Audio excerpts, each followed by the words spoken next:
اذیت شاید چھوٹا لفظ ہے۔ تکلیف، اہانت، ذلت، یہ سب لفظ اس کیفیت کے سامنے بہت چھوٹے تھے جو میں سہ رہی تھی۔ میں اس وقت تیز برستی بارش میں ایک دربار کی سیڑھیوں کے پاس کھڑی تھی۔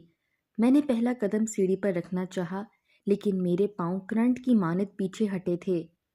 نیک بزرگ کا مزار تھا، اللہ کے ولی تھے وہ، جہاں لوگ ان کے توسط سے اپنی دعائیں مانگنے آتے تھے، اور میں کیا تھی؟ ایک بہت بڑی گناہ گار۔ میری ساری زندگی ایک اذیت ناک گناہ میں گزر رہی تھی۔ مجھے ایک پل چین نہیں تھا۔ میں راتوں میں سو نہیں پاتی تھی، اٹھ کر بیٹھ جاتی تھی۔ نیند کی ہائی قسم کی ڈوز بھی مجھے سلانے میں ناکام رہتی تھی۔ میری غلافی آنکھیں رت جگے کی وجہ سے سوج چکی تھیں۔ میری آنکھوں کے گرد ہلکے گہرے ہو چکے تھے۔ میری رنگت پیلی پڑ چکی تھی۔ میں ہر وقت ذہنی اذیت سے دوچار تھی۔ مجھے لگا جس گناہ میں مبتلا ہوں، میں اس قابل نہیں کہ اس نیک بزرگ کے دربار کی سیڑھی بھی چڑھوں۔ میں یہاں اپنے لیے سکون کی دعا کرنے آئی تھی، کیونکہ میری زندگی میں سب کچھ تھا، لیکن سکون نہیں تھا۔ کاش کے وقت کا پہیہ پیچھے کو گھوم جائے اور میں اپنی زندگی کا فیصلہ بدل لوں۔ میں اپنے قدم پیچھے کو لینے لگی۔ بارش کی وجہ سے مٹی کیچڑ کی شکل اختیار کر چکی تھی۔ میرا پیر پھسلا اور میں اپنا توازن برقرار نہ رکھ سکی۔ میں اس گارے میں گر چکی تھی۔ میرا قیمتی لباس کیچڑ سے بھر چکا تھا۔ میرے ہاتھ پاؤں بھی کیچڑ سے بھر چکے تھے، لیکن مجھے خود سے گھن نہیں آ رہی تھی۔ مجھے لگ رہا تھا کہ جس قدر میں ناپاک اور غلیظ ہو چکی ہوں، اسی قابل ہوں کہ اس کیچڑ میں پڑی رہوں۔ میرے آنسو بہنے لگے تھے۔ میں نے روتے ہوئے کہا، میرے اللہ، مجھے معاف کر دے، مجھے پاک کر دے، ورنہ میں اس غلاظت میں ہی مر جاؤں گی۔ میں کیسے خود کو پاک کروں؟ دیکھ میرے اللہ، میرا وہ حسن مان پڑ گیا جس پر مجھے ناز تھا۔ میری وہ ہوس شدہ محبت نے مجھے کہیں کا نہیں چھوڑا، مجھے ناپاک کر دیا۔ میں کیسے خود کو پاک کروں؟ مجھ سے میری ساری دولت لے لے، بس مجھے پاک کر دے۔ میں اس غلاظت کی وجہ سے مر جاؤں گی۔ میں رو رہی تھی، بلکہ بلک بلک کر رو رہی تھی۔ وہاں موجود لوگ مجھے برستی بارش میں یوں کیچڑ میں بیٹھے روتا دیکھ رہے تھے۔ میرے سامنے 20 سال پرانا منظر گھومنے لگا تھا۔ میں نے جمال سے بے تحاشا محبت کی تھی۔ محبت شاید میرے لیے ایک معمولی سا لفظ ہے، میں نے تو اس سے عشق کیا تھا۔ اس کی محبت میں میرا یہ عالم ہو چکا تھا کہ وہ دن کے وقت مجھ سے کہتا کہ زلیخا، اس دن کو رات کہہ دو، تو میں رات کہہ دیتی۔ میں جمال کی دیوانی تھی۔ وہ تھا ہی ایسا گبرو جوان، پورے گاؤں میں ایک وہی تو تھا، حسین سجیلا نوجوان۔ میں نے سنا تھا کہ مصر کی عورتوں نے حسن یوسف کو دیکھ کر اپنی انگلیاں کاٹنی تھیں۔ یقیناً یہ حق سچ بات ہے۔ حسن ایسی ہی کشش رکھتا ہے، ایسے ہی نگاہوں کو خیرہ کرتا ہے کہ انسان کوئی بھی قدم اٹھانے کو تیار ہو جائے۔ جمال کا حسن بھی میرے لیے حسن یوسف جیسا تھا۔ میرا نام بھی زلیخا تھا اور میں حسن کی دیوانی تھی۔ میں ایک حسن پرست لڑکی تھی۔ حسین نوجوانوں کو دیکھ کر میری آنکھیں چمک سی جاتی تھیں۔ میرا خود پر اختیار نہیں رہتا تھا۔ میں پلٹ پلٹ کر اس نوجوان کو دیکھنے لگتی تھی، لیکن جب میں نے پہلی بار جمال کو دیکھا، میں اپنے ہوش و حواس کھو بیٹھی تھی۔ پہلی نظر کی محبت کسے کہتے ہیں؟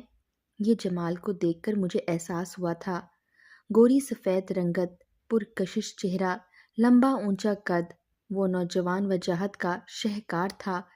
لڑکیاں تو بہت سی ایسی حسن کی مالک ہوتی ہیں کہ لوگ انہیں دیکھ کر آنکھیں جھپکنا بھول جاتے ہیں، لیکن مرد ہزاروں میں کوئی ایک ایسا ہوتا ہے جسے دیکھ کر آپ اپنے ہوش و حواس کھو بیٹھیں، آنکھیں جھپکنا بھول جائیں۔ جمال ایسے نوجوانوں میں سے تھا۔ میں نے اسے اپنی دوست کی شادی میں دیکھا تھا۔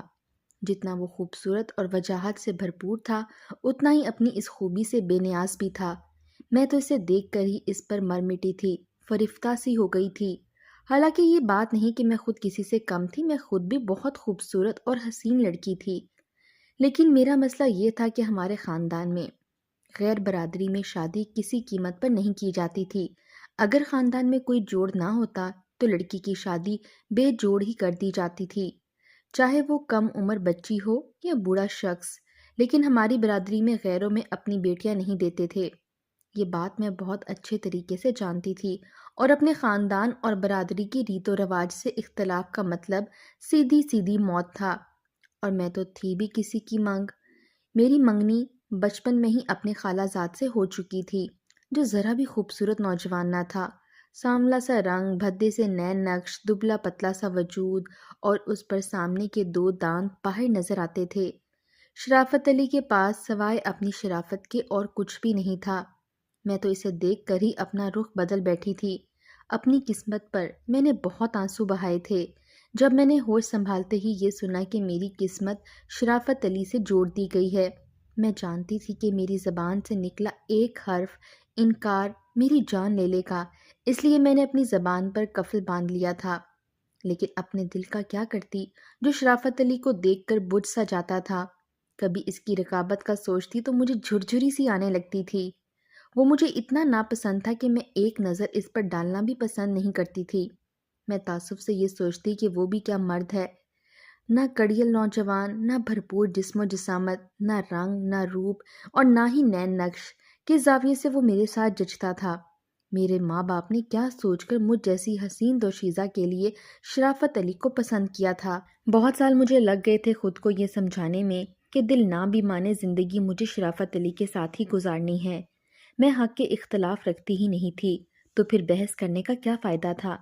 کافی حد تک میں نے اپنے دل کو سمجھا لیا تھا، لیکن دل اس وقت تو میرے قابو میں تھا جب تک میں نے جمال کو نہیں دیکھا تھا۔ مگر آج تو میرے دل کی دنیا ہی بدل گئی تھی۔ میرے سامنے میرے خوابوں کا شہزادہ تھا۔ میں یہ تک بھول گئی کہ شرافت علی ہے کون۔ شادی کے ہنگامے میں ایک نظر جمال کی مجھ پر پڑی تھی۔ نظروں کے تصادم پر میں کچھ گھبرا سی گئی تھی۔ میں نے فوراً سے نظریں جھکا لی۔ وہ شاید میری اس حرکت پر مسکرانے پر مجبور ہو گیا تھا۔ میں نے چور نظروں سے اسے دیکھا تو وہ مجھے کو دیکھ رہا تھا۔ شاید میں بھی اسے اچھی لگنے لگی تھی۔ میری جب بھی اس پر نظر پڑی تو وہ مسکراتے ہوئے مجھے ہی دیکھ رہا تھا۔ میرا دل تو یوں تھا جیسے سینے کے اندر ہی دھمالے ڈال رہا ہو۔ میں اس قدر خوش تھی، اس قدر مسرور کہ مجھے ہر چیز خوشی میں جھومتی ہوئی نظر آ رہی تھی۔ دل کی دنیا بھی بڑی عجیب ہوتی ہے۔ اگر دل اندر سے خوش اور مسرور ہے تو لگتا ہے سارا جہان ہماری خوشی میں شادیانے بجا رہا ہے، اور اگر دل اداس ہے تو لگتا ہے کہ ہر شے خاموش اور تنہائی کا شکار ہے۔ میں اس وقت میں رہ گئی تھی جب شادی سے واپس لوٹتے ہوئے میرے پاس سے گزرا اور میرے ہاتھ میں 1 روپیہ تھما کر چلا گیا۔ میں تو حیران سی رہ گئی تھی۔ بڑی تیزی سے وہ میرے برابر سے گزر رہا تھا۔ میرا ہاتھ تھام کر اس میں کاغذ کا رکا رکھا اور میرا ہاتھ چھوڑ کر چلا بھی گیا۔ یہ سب کچھ اس نے اس تیزی سے کیا تھا کہ کسی کو شک بھی نہیں ہوا۔ تھوڑا دور جا کر اس نے پلٹ کر مجھے دیکھا تھا، پھر مسکرانے لگا۔ میرا دل تو یوں تھا جیسے سینے میں شگاف کر کے باہر آ جائے گا۔ میں بری طرح سے بدحواس ہو گئی تھی۔ میں نے اپنا ہاتھ مضبوطی سے بند کر لیا۔ پورے راستے ٹانگے پر بیٹھی میں یہی سوچتی رہی کہ آخر اس کاغذ کے ٹکڑے پر لکھا کیا ہوگا۔ اس کی آنکھوں میں اپنے لیے پسندیدگی میں دیکھ چکی تھی۔ میرا دل زور زور سے دھڑک رہا تھا۔ گھر آ کے میں فوراً اپنے کمرے میں چلی گئی اور دروازہ بند کیا، کنڈی لگائی اور جلدی سے کھول کر پڑھنے لگ گئی۔ اس پر لکھا تھا کہ میرا نام جمال ہے، مجھے تم بہت اچھی لگی ہو، اگر میں بھی تمہیں پسند ہوں تو شام کو مجھے کھیتوں پر ملنے آ جانا۔ جمال نے تو فلمی ساری حدوں کو پار کیا تھا۔ پہلی بار ہی نظروں کی چوری پر اس نے مجھے ملاقات کے لیے ہی بلا لیا تھا۔ یہ اس وقت کی بات ہے جب موبائل فون اتنے عام نہیں ہوا کرتے تھے، ورنہ وہ شاید مجھے اپنا نمبر دے دیتا۔ میں پوری رات کروٹیں بدلتی رہی۔ یہ بھی خوف تھا کہ اگر میں اس سے ملنے چلی گئی اور مجھے کسی نے دیکھ لیا تو میرا کیا حشر ہوگا۔ یہ سوچ کر میرا دل کانپ سا جاتا تھا، لیکن پھر سے جمال کا سراپا میری نظروں میں سماتا تو جی چاہتا ابھی بھاگ کر اس کے پاس چلی جاؤں۔ اگلے روز میں پورا دن بے چین سی رہی۔ کبھی سوچتی ایک بار ملاقات کر لیتی ہوں، کسی کو شک نہیں ہوتا۔ کبھی یہ سوچتی کہ اگر مجھے کسی نے دیکھ لیا تو غیرت کے نام پر مجھے مار ڈالیں گے، کیونکہ ایسا پہلے بھی ہماری برادری میں ہو چکا تھا۔ میری پھپھو کو کسی غیر برادری کے مرد کے ساتھ دیکھ کر جب یہ معلوم ہوا کہ دونوں ایک دوسرے کو پسند کرتے ہیں تو دونوں کو گولی مار ڈالی تھی۔ اس کے بعد تو کسی لڑکی نے ایسی جرت نہیں دکھائی تھی۔ میں پورا دن اسی شش و پنج میں مبتلا رہی تھی کہ جاؤں یا نہ جاؤں۔ میں نہیں جانتی تھی کہ میرا یہ قدم مجھے مستقبل میں ایک ناقابل فہم اذیت میں ڈال دے گا۔ شام تک میرے دل نے ایسی دہائی ڈالی کہ میں سہیلی کے گھر کا بہانہ کر کے کھیتوں میں چلی گئی۔ جب میں وہاں پہنچی تو جمال سامنے ہی کھڑا تھا، شاید میرا ہی انتظار کر رہا تھا۔ مجھے دیکھ کر مسکرانے لگا، میرے نزدیک آ گیا، کہنے لگا مجھے تو لگا تھا کہ تم نہیں آؤ گی۔ میں نے کہا میں بھی تمہیں پسند کرنے لگی ہوں۔ میری بات سن کر اس نے مسکراتے ہوئے میرے ہاتھ تھام لیے۔ اس کی جرت پر میں بکھلا کر رہ گئی تھی، لیکن اس کے اس امر پر اسے روک نہیں سکی۔ میں نے اسے یہ نہیں کہا کہ تم نے جرت دکھائی بھی کیسے۔ یہ سب تو میں اس وقت کہتی جب مجھے ان باتوں پر اعتراض ہوتا۔ میرا دل دیوانہ وار اس شخص کے لیے دھڑک رہا تھا۔ وہ کہنے لگا تمہیں رات کو دیکھ کر میرے ہوش اڑ گئے تھے، تم بہت خوبصورت ہو۔ مجھے تمہارے خیال نے رات بھر سونے نہیں دیا۔ میرا اپنا یہی حال تھا۔ وہ کہنے لگا میں نے سنا ہے تمہاری برادری میں غیروں میں رشتہ نہیں کرتے۔ میں نے افسردگی سے اس بات میں سر ہلا دیا۔ وہ کہنے لگا لیکن میں تم سے سچی محبت کرنے لگا ہوں، تمہارے بغیر جی نہیں سکتا۔ میں نے بھی اس سے اپنی محبت کا اظہار کر دیا۔ کچھ دیر بعد میں اس وعدے کے ساتھ واپس آئی تھی کہ کل پھر سے اسے ملنے پہنچوں۔ نہ میرا دل اپنے اختیار میں تھا، نہ میرے قدم۔ میں اب روز جمال سے ملنے لگی۔ مجھ پر آسمان تو اس وقت ٹوٹا جب میرے بھائی نے مجھے جمال کے ساتھ دیکھ لیا۔ اس دن تو میرے گھر پر قیامت ہی ٹوٹ چکی تھی۔ میں یوں تھی کہ میرے وجود سے جان ہی نکل گئی ہو۔ میرے بھائی نے مجھے سرخ آنکھوں سے دیکھا، پہلے جمال کو غصے سے مجھ سے دور رہنے کا کہا اور پھر میرا ہاتھ پکڑ کر مجھے گھر لے جانے لگا۔ میں اپنے بھائی کی منت کرنے لگی کہ وہ مجھے جان سے نہ مارے۔ اس نے مجھے گھر لے جا کر مجھے خوب مارا تھا، میرا چہرہ بھی زخمی کر دیا۔ کہنے لگا تو پھپھو کا انجام بھول گئی ہے۔ میری ماں بھی پریشان سی ہو گئی۔ میں نے کہا مجھے معاف کر دیں۔ میں ہاتھ جوڑ کر اس سے معافی مانگنے لگی۔ میری ماں بھی رونے لگی کہ اس بات کو گھر سے باہر نہ نکالو، ورنہ اگر بات پنچایت تک پہنچ گئی تو مجھے غیرت کے نام پر زندہ دفن کر دیا جائے گا۔ میرے والد نے کہا کہ شرافت کے گھر والوں کو کل ہی بلاؤ، اس کا نکاح کر کے میں اسے کل ہی رخصت کر دوں گا۔ یہ سن کر تو میرا پورا وجود بے جان سا ہوا تھا۔ مجھے میرے کمرے میں بند کر دیا گیا تھا۔ میں بے تحاشا رونے لگی۔ رات کو میری بہن میرے لیے گرم دودھ لے کر آئی۔ میں نے اس کے سامنے ہاتھ جوڑے کہ وہ مجھے جانے دے، میں جمال کے بغیر مر جاؤں گی۔ اسے شاید مجھ پر ترس آ گیا تھا۔ وہ مجھ سے کہنے لگی میں دروازہ کھلا چھوڑ دوں گی۔ میں نے اس کا شکریہ ادا کیا۔ مجھے جمال کا گھر معلوم تھا۔ میں رات کے پہر جب سب سو چکے تھے بڑی سی چادر اوڑے احتیاط سے سب سے چھپ کر گھر سے بھاگ گئی۔ میں گھر سے باہر تو نکل آئی تھی لیکن اپنے انجام کی خبر نہ تھی۔ میں جمال کے گھر پہنچ گئی، وہ اکیلا ہی رہتا تھا۔ مجھے دیکھ کر خوش ہو گیا۔ میں نے کہا میں اس کی خاطر گھر سے بھاگ آئی ہوں۔ وہ کہنے لگا مجھے معلوم تھا کہ تم مجھ سے محبت کرتی ہو، اس لیے میرے پاس ضرور آؤ گی۔ میں اس کے ساتھ منہ اندھیرے ہی گھر سے نکلی اور ہم دونوں سب کی نظروں سے خود کو بچاتے ہوئے لاہور کی بس میں بیٹھ گئے۔ وہاں پہنچ کر جمال مجھے ایک گھر لے گیا، کہنے لگا یہ گھر میرا ہے، میں پچھلے کئی سالوں سے لاہور میں رہتا ہوں۔ وہ 2 کمروں کا گھر تھا۔ کہنے لگا یہاں تمہارے پیچھے اب کوئی نہیں آئے گا۔ پھر کہنے لگا تم یہیں بیٹھو، میں بھی آتا ہوں۔ وہ مجھے اس خالی مکان میں چھوڑ کر نہ جانے کہاں جا چکا تھا۔ سوچ کر پریشان تھی کہ اس کی رہائش لاہور میں ہے تو پھر وہ گاؤں میں کیوں آیا تھا۔ پھر یہ سوچ کر اپنے دل کو بہلا لیا کہ ہو سکتا ہے کہ اس کا کام لاہور میں ہو، جب بھی یہاں رہتا ہو۔ لیکن مجھے یہ جان کر حیرت بھی ہوئی تھی کہ جمال کا کوئی بھی رشتہ دار نہ تھا، نہ کوئی ماں، نہ باپ، نہ بہن بھائی۔ میں نے سوچا جب وہ آئے گا تو پوچھ لوں گی۔ میں نے اس گھر کی طرف نظر دوڑائی۔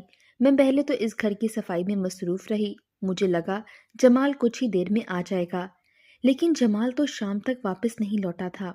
میرا دل پریشان سا ہونے لگا تھا کہ وہ ابھی تک آیا کیوں نہیں۔ میں ایک انجان شہر میں تھی، باہر جا کر دیکھ بھی نہیں سکتی تھی۔ میں بے حد پریشانی کے عالم میں اس کا انتظار کرتی رہی۔ یہ بھی خوف دل میں آنے لگا کہ کہیں میرے بھائی کو علم نہ ہو گیا ہو اور انہوں نے جمال کو مار ہی نہ ڈالا ہو۔ اس سوچ نے میری حالت غیر کی تھی۔ میں رونے لگی، جمال کے آنے کی دعائیں کرنے لگی۔ رات کے 10 بجے وہ آیا تھا، لیکن شراب کے نشے میں چور تھا۔ میں اسے دیکھ کر حیران تھی۔ وہ اس قدر نشے میں تھا کہ اپنے قدموں پر کھڑا بھی نہیں ہو پا رہا تھا۔ اس کے ہاتھ میں شاپر تھا، اسے سہارا دے کر کمرے تک لائی تھی۔ میں یہ سوچ کر بہت پریشان تھی کہ وہ شراب پیتا ہے۔ میں نے جیسے ہی اسے کمرے میں لٹایا، اس نے مجھ سے کہا کہ میں وہ لباس پہن لوں جو وہ لے کر آیا ہے۔ میں نے اس کے ہاتھ سے شاپر لیا اور جب دیکھا تو اس میں فینسی جوڑا تھا۔ میں اس کی بات سمجھ کر بولی کہ میں یہ آج نہیں پہن سکتی، ہم کل نکاح کریں گے، اس کے بعد ہی میں یہ سب پہنوں گی۔ لیکن وہ مجھ سے کہنے لگا کہ وہ مجھے ابھی اسی لباس میں دیکھنا چاہتا ہے۔ میں چاہ کر بھی اس کی بات کو ٹال نہیں سکی۔ میں نے وہ لباس پہن لیا۔ مجھے تو لگا تھا کہ وہ صرف مجھے دیکھنے کا خواہ ہوگا، لیکن جمال نے مجھے اپنے قریب کر لیا۔ میں نے اسے بہت کہا کہ نکاح سے پہلے یہ گناہ ہے، حرام ہے، مجھے اور اسے اس گناہ سے بچنا چاہیے، لیکن اس نے میری ایک نہیں سنی، مجھ سے زبردستی رشتہ قائم کر لیا۔ میں صبح رو رہی تھی کیونکہ نشے کی حالت میں جمال نے مجھ سے جہالت کا مظاہرہ ہی کیا تھا۔ میں نے جب اسے کہا کہ تم نے شراب کیوں پی تھی تو میری بات سن کر اس نے مجھے تھپڑ دے مارا۔ میں تو جمال کا یہ رویہ دیکھ کر پریشان ہوئی تھی۔ کہنے لگا، خبردار، جو میرے سامنے تم نے زبان بھی چلائی تو۔ میں نے کہا، تم نے میرے ساتھ گناہ کیا ہے جمال۔ مجھے اس وقت خود سے اور تم سے نفرت سی محسوس ہو رہی ہے۔ آج ہی تم مجھ سے نکاح کر لو۔ میں نے روتے ہوئے اس سے التجا کی تھی، لیکن وہ شخص بے حس تھا، خاموشی سے گھر سے باہر نکل گیا۔ مجھے لگا وہ رات کو آئے گا تو نکاح خواہ کو اپنے ساتھ لائے گا، لیکن وہ رات کو پھر سے نشے کی حالت میں آیا تھا۔ روز میں جمال کی منت سماجت کرتی، اس کے سامنے روتی، گڑ گڑاتی کہ مجھ سے نکاح کر لے، لیکن وہ تو یوں تھا جیسے میری بات سن ہی نہ رہا ہو۔ مجھے جمال سے بے تحاشا محبت تھی، جو کہ اس کے اس امر سے نفرت میں تبدیل ہونے لگی تھی۔ وہ شخص صرف بظاہری خوبصورت تھا، اندر سے وہ کس قدر گھٹیا سوچ کا مالک تھا، یہ بات مجھ پر بعد میں کھلی تھی۔ وہ دن بھر نوکری کرتا اور رات کو شراب پی کر گھر آتا اور پھر مجھ سے زناکاری کرتا۔ میں اس کی منت کر کر کے تھک ہار کر چپ کر گئی تھی۔ وہ شخص تو جیسے پتھر کی مانند تھا۔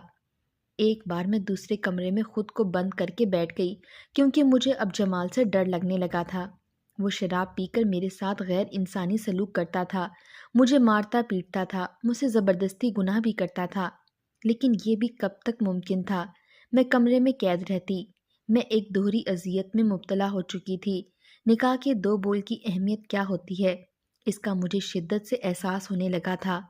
وہی رشتہ جو نکاح کے ایجاب و قبول کے بعد انسان کو خوشی اور فرحت بخشتا ہے، بنا نکاح کے کس قدر جسمانی اور ذہنی اذیت میں مبتلا کر دیتا ہے، یہ مجھ سے بہتر اور کوئی نہیں جانتا تھا۔ ہر وقت مجھے خود سے گھن آنے لگی تھی۔ جمال جب بھی گھر آتا میرا دل خوش ہونے کی بجائے خون کے آنسو رونے لگتا۔ مجھے اپنا آپ ایک کوٹھے پر بیٹھی طوائف سے کم نہ لگتا، جس کی عصمت کا سودا اگر بس ایک ہی شخص کرے۔ بے شک مجھے جمال کے علاوہ کسی نے نہیں چھوا تھا، لیکن پھر بھی مجھے لگتا کہ میں ایک شریف اور خاندانی لڑکی نہیں ہوں، میں کوئی ویشیا ہوں، طوائف ہوں۔ میں اب گمسم سی ہو گئی تھی۔ مجھے جمال کے جس چہرے سے پیار تھا، اس کی جس وجاہت پر میں مر مٹی تھی، میں نے گھر سے باہر قدم نکالا تھا، مجھے اس شخص کو دیکھ کر کراہت سی محسوس ہونے لگتی تھی۔ مجھے شرافت علی کی شرافت یاد آنے لگی۔ وہ بظاہر خوبصورت نہیں تھا، لیکن اس نے آج تک کبھی مجھے نظریں اٹھا کر نہیں دیکھا تھا۔ مجھ سے آپ جناب سے بات کرتا تھا، کہتا تھا کہ عورت قابل عزت ہوتی ہے، اللہ نے اس کو ہر رشتے میں قابل احترام بنایا ہے۔ وہ اپنی والدہ اور بہن کی بہت عزت کرتا تھا، پڑھا لکھا بھی تھا، گاؤں کے فرسودہ ریت و رواج کو بھی نہیں مانتا تھا۔ پہلی بار مجھے شرافت علی کی خوبیاں یاد آنے لگی تھیں۔ میں تو اسے مرد ہی نہیں سمجھتی تھی، لیکن آج سوچتی ہوں کہ لگتا ہے مرد تو شاید وہی ہے۔ مجھے لگتا تھا جمال کی سنگت میں وقت گزارنا کسی خاردار بستر کی مانند ہے۔ ایک پل بھی مجھے اس کی رفاقت میں چین نہیں آتا تھا۔ میری طبیعت کچھ دنوں سے خراب رہنے لگی تھی۔ جب میں ڈاکٹر پر گئی تو مجھے کہنے لگی، آپ کے لیے خوشخبری ہے، آپ امید سے ہیں۔ یہ سن کر میرا سر چکرانے لگا تھا۔ میرے ساتھ وہی سب کچھ ہو رہا تھا جو میں چاہتی تھی۔ یہی اگر نکاح کے پاکیزہ بندھن میں رہ کر ہوتا تو مجھے ہر لمحہ سکون دیتا، خوشیاں دیتا، لیکن مجھے تو اس خبر نے ایک نئی اذیت سے دوچار کر دیا تھا۔ دنیا کے سامنے ہم میاں بیوی تھے، لیکن حقیقت میں ہم زانی تھے۔ میری اولاد ناجائز تھی۔ میں نے سوچا کہ شاید یہ خبر جمال کے اندر احساس پیدا کر دے۔ وہ کیوں میرے ساتھ ایسا کر رہا تھا؟ کس بات کی مجھے سزا دے رہا تھا؟ میں نے جب اسے یہ خبر سنائی تو وہ خوش ہو گیا۔ میں نے کہا، ہمارا بچہ ناجائز ہے کیونکہ ہمارے درمیان قائم شدہ رشتہ گناہ ہے۔ تم کیوں مجھ سے نکاح نہیں کر لیتے؟ کیوں تم مجھے پل پل کی اذیت دے رہے ہو؟ وہ کہنے لگا، میں تم سے نکاح نہیں کر سکتا۔ یہ کہہ کر وہ کمرے سے باہر چلا گیا۔ میں پریشان سی ہو کر رہ گئی تھی۔ وہ مجھے موت سے بدتر زندگی دے رہا تھا، جو میرے لیے کسی سزا سے کم نہ تھی، لیکن مجھے وجہ بتانے کے لیے بھی تیار نہ تھا۔ وقت بڑی تیزی سے گزرنے لگا تھا۔ میرے 2 بیٹے ہو چکے تھے، 10 سال ہو چکے تھے جمال کو میرے ساتھ بنا نکاح کے رہتے ہوئے۔ میرے لیے یہ سال کسی کربناک عذاب کو سہتے ہوئے گزرے تھے کہ ایک بار جمال نے مجھ سے کہا کہ وہ شادی کرنا چاہتا ہے۔ یہ سن کر میں خوش ہو گئی تھی، لیکن وہ مجھ سے کہنے لگا کہ وہ کسی دوسری عورت سے شادی کرنا چاہتا ہے۔ مجھ سے تو اس نے بدلے کے لیے شادی کی تھی، وہ مجھے گاؤں واپس بھیج دے گا۔ میں اس کی بات سن کر حیران ہوئی تھی۔